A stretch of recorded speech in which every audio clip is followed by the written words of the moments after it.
Selamat pagi Indonesia. Anda menyaksikan seputar Bali terkini pukul 10 WITA bersama saya Dwi Vera. Program amnesti pajak akan berakhir pada 31 Maret mendatang. Oleh karena itu masyarakat diharapkan memanfaatkan waktu yang tersisa untuk mendapatkan pengampunan pajak. Jika melewati batas waktu yang ditetapkan, wajib pajak akan dikenai sanksi yang sangat berat. Data yang dihimpun Kantor Wilayah Direktorat Jenderal Pajak atau DJP Bali, total uang tebusan program teks amnesti atas surat pernyataan harta hingga 21 Maret mencapai 1,02 triliun rupiah. Besaran uang tebusan tersebut berasal dari 24 wajib pajak. Kepala Kanwil Direktorat Jenderal Pajak Bali, Nader Sitorus mengatakan jumlah tersebut masih sebagian kecil dari jumlah wajib pajak yang seharusnya mencapai 600.000 wajib pajak. Para wajib pajak yang belum melaporkan harta kekayaannya diharapkan memanfaatkan teks amnesti untuk melaporkan hartanya selama waktu yang tersisa hingga akhir Maret.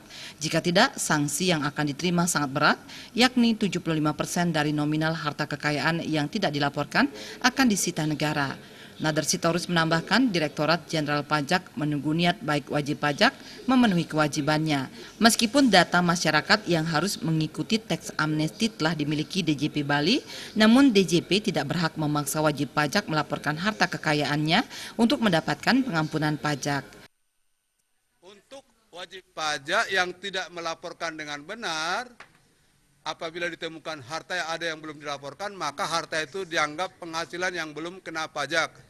Maka akan dikenakan pajak sebesar 25% atau sesuai dengan tarif, ditambah sanksi 200%.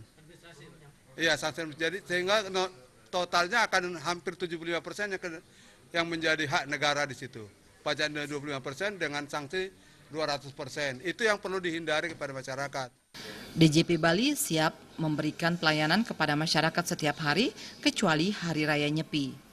Sementara pada hari batas akhir yakni tanggal 31 Maret, pelayanan akan dilaksanakan sampai pukul 24 WITA. Jaya dan Ngurahwira, Bali TV. Kami akan kembali di seputar Bali terkini 1 jam mendatang. Selamat pagi dan sampai jumpa.